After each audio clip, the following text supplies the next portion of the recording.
Ganesh!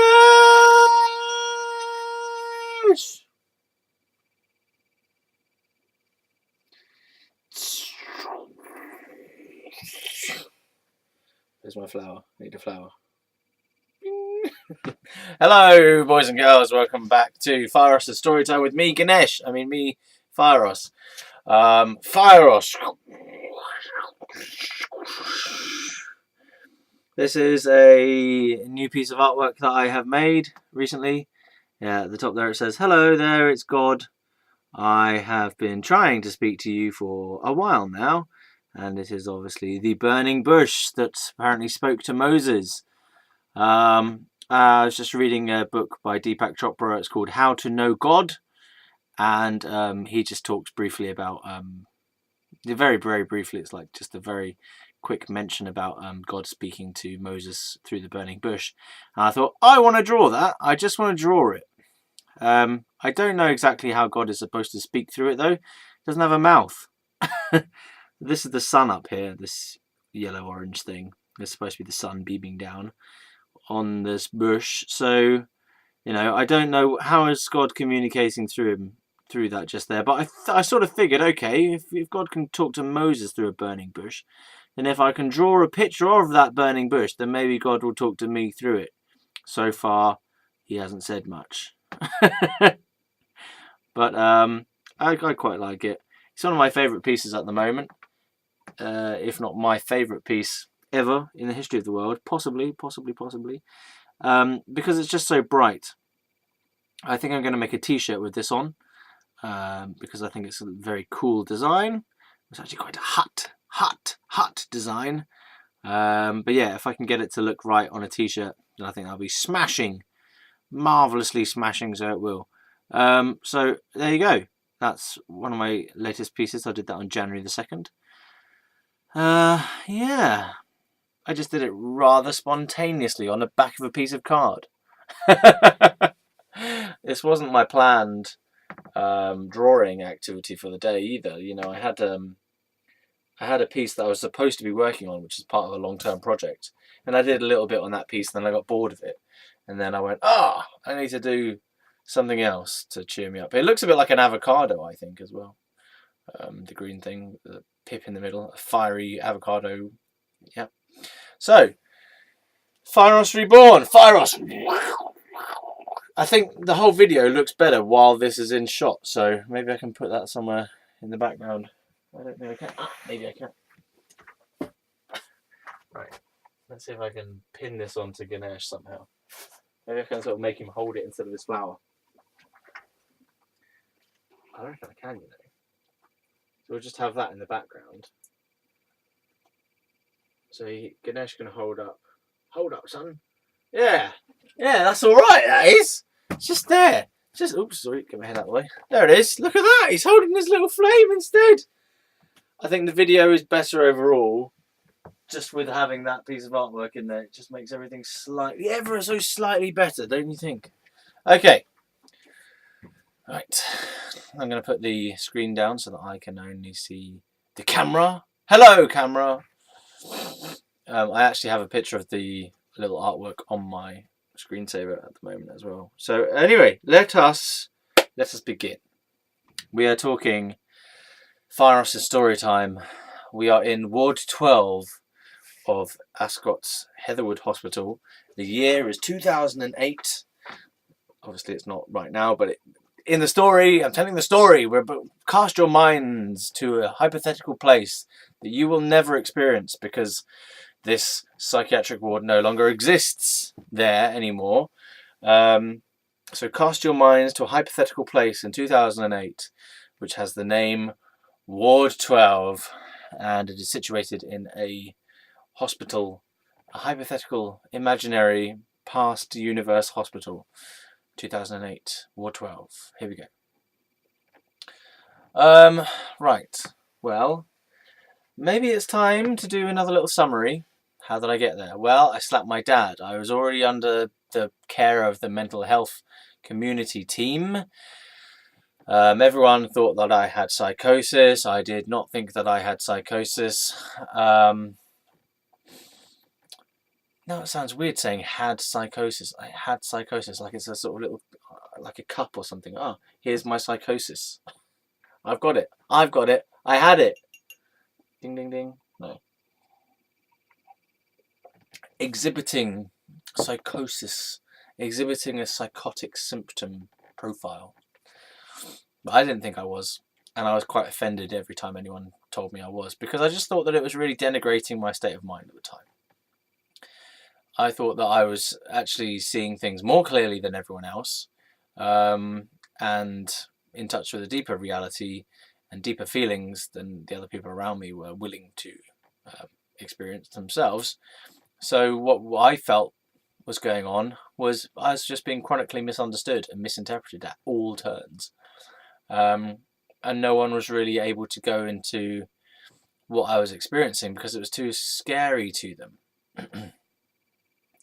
So they just got freaked out every time. Every time I said something strange, or wrote something strange, or drew something strange. And it just used to kind of scare people instead of them seeking to understand. Or maybe they were trying to understand, but they just could not, because the place that I was at in my mental space was very different from the usual way. And I think that's fair to say. I don't think that's denigrating my situation. It is a different situation, what I went through, than the usual mode of consciousness, because I was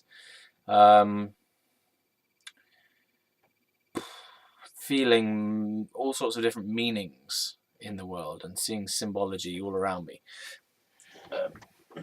and hearing a richness behind everything. But the way that I communicated that, just no one understood it. Yeah.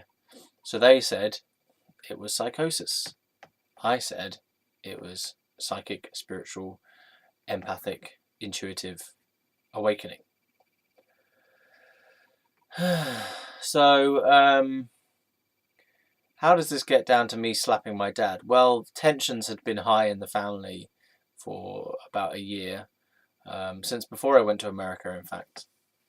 Probably the tensions began when I broke up with Charlie, or maybe even before that. Probably when I read Eckhart Tolle's A New Earth. That's probably when the tensions in the family started, because I started to not play my old role anymore. I started to no longer be in the quiet, subdued child role. Also, I'd been to university for about a year, up until that point anyway. So I'd found a new confidence in myself in relation to other people, where I didn't feel like I had to be anything in particular. I could just be myself. I could just be a free-flowing being, basically. And I didn't really try to, I just started being that way with my parents. Like, basically being a bit like how I would be on stand-up comedy, or how I would be with my friends, with my family, and specifically my parents. And they just didn't get it. They thought that I was being invasive and making them feel uncomfortable because I'd broken out of a role. And I was actually just being friendly and bantering, trying to banter with my parents in a way that I'd never done before. I was treating them as friends, as equals. And my parents I'd always referred to them as being above me. And I think that freaked them out, honestly. And I remember them just saying, like my mum said, "You're making us feel uncomfortable." And I'm thinking, like, well, that's not actually my fault. That's your issue. That's not actually my fault. Like, most people, when I speak to them in this way, it's just me being me being myself, as in having fun and not seeing a barrier between me and someone else. That it doesn't normally make other people feel uncomfortable. So it's actually your problem, not mine. But something about the power structure in the family made it such that they really just did not want to change their perception of me. And I wanted them to change their perception of me. I wanted them to see me as not a child anymore, without a label, as a friend, as an equal, as a being, as a human, as a person. So I attempted to even call them by their first names, Peter and Gillian, but that didn't work because they just found it too offensive. I think they couldn't see themselves as anything other than parents in relation to me. That's the thing. They couldn't see themselves as individual human people in relation to me. They could see it in their relations to their friends and in their lives, but their role identity was too strong. They couldn't step outside of a parent role in relation to me. So while I was relating to them from an authentic sense of self, based on spontaneous feeling, present moment awareness, being present, being there, my parents were operating from rigid, structured, highly conditioned, habitual roles where they played certain just roles over and over again. So my dad would be in a kind of joking role. My mum would be in a nagging role, I suppose. And it would be hard to show this to you as an outside observer unless you saw the difference between my parents then and my parents now. So my parents then were very role based. They didn't really know themselves. They knew themselves as enmeshed with each other and enmeshed with us, both me and my brother, as a family. So their individual needs and individual desires and individual characters were not really fully present. They were kind of, they weren't fully themselves in and of themselves, if that makes sense. They didn't know themselves independently. They knew themselves as part of the family. And originally, that's how I knew myself as well. I knew myself as a part of the family, the Wilson family. And then I started to know myself as myself without necessarily being part of the Wilson family. Obviously, I was part of the Wilson family still, biologically, and also, that is a social role. I obviously am younger than my parents, and they raised me and everything. But I began to see myself as an independent individual and as free, essentially free, a free being, and had my own mind and my own character that I'd started to grow into. But it seemed like my parents it's like they couldn't let go of who I used to be when my identity was just a part of the family identity.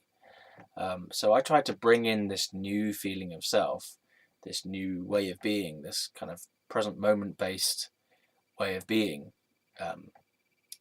flow, spontaneous way of being. I tried to bring this to my parents, and they freaked out. They literally freaked out. Also, I was experimenting, if you like, or looking into various different spiritualities.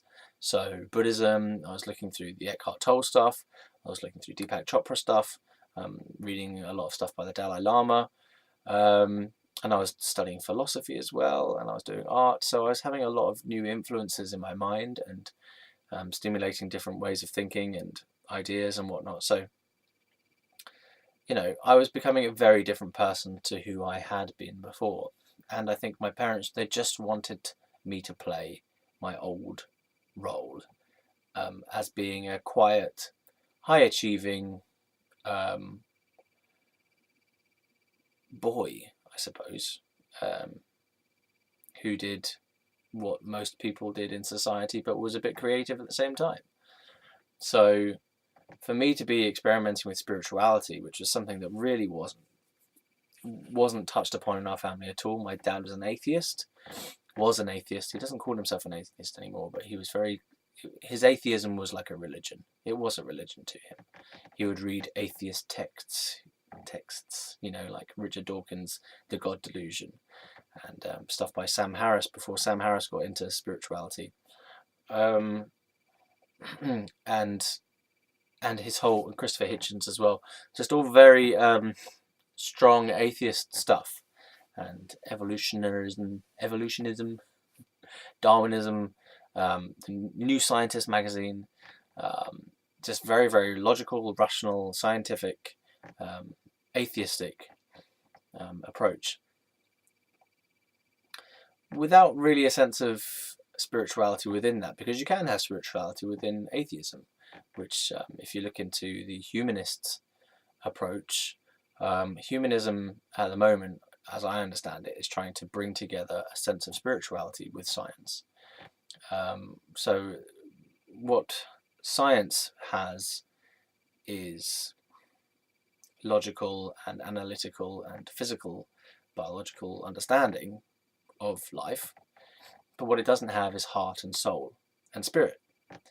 It has ethics, but they don't come from a spiritual place. They come from a scientific, rational place. So what I understand humanism as a movement to be is trying to bring a secular spirituality about. So it's kind of like an atheist religion in a way. Obviously, it tries not to be dogmatic like religions can be, but I think there is a sense of dogma in even humanist stuff. There's dogma everywhere. You find dogma everywhere. This is the right way. This is the only way. Because as soon as you try and promote a certain way of doing things, you have to concede that you believe it's the right way to do things, you know. So there's some attachment to a particular path, a particular way of doing things, or a particular belief system. So that can be very easily turned into dogma, which would be like ruthlessness and exclusionism and sticking far too firmly to the letter of things and fighting other people with different views. Yeah. Anyway, so that's about spirituality, religion, atheism, and humanism. So my dad was very much against religion, apart from Buddhism, which he said was more of a philosophy, therefore it's okay. So I think I'm just making things up now, but maybe I felt the spirituality, the lack of spirituality, the barrenness of spirituality in the family environment.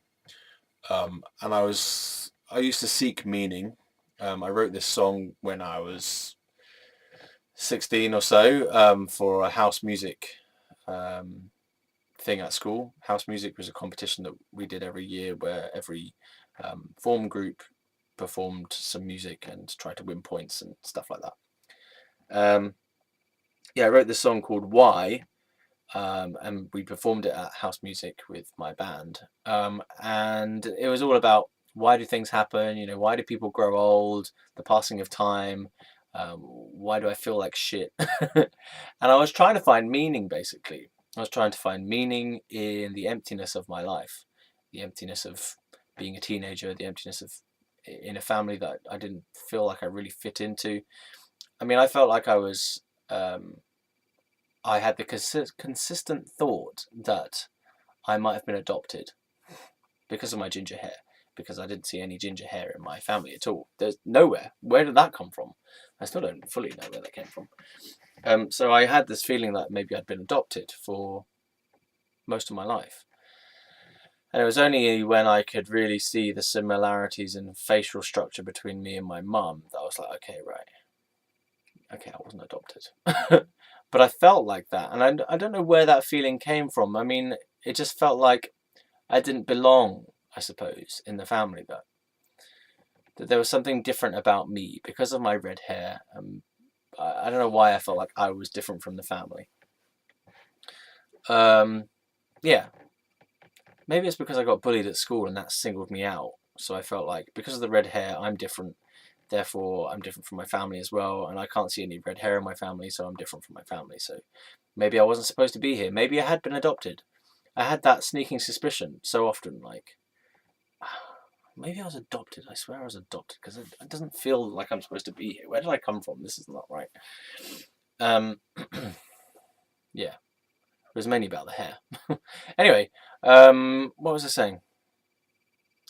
Yeah, so I was trying to find meaning, and I think I can understand why I went looking for meaning, basically, in spirituality, in religion, in Buddhism first, because there was a sense of emptiness, and also the sense that I wasn't allowed to consider Christianity. I mean, I was brought up in a Christian primary school, Church of England primary school, and nursery probably as well, but I can't remember any prayer in nursery. But there was prayer and Bible stories and Bible songs in primary school.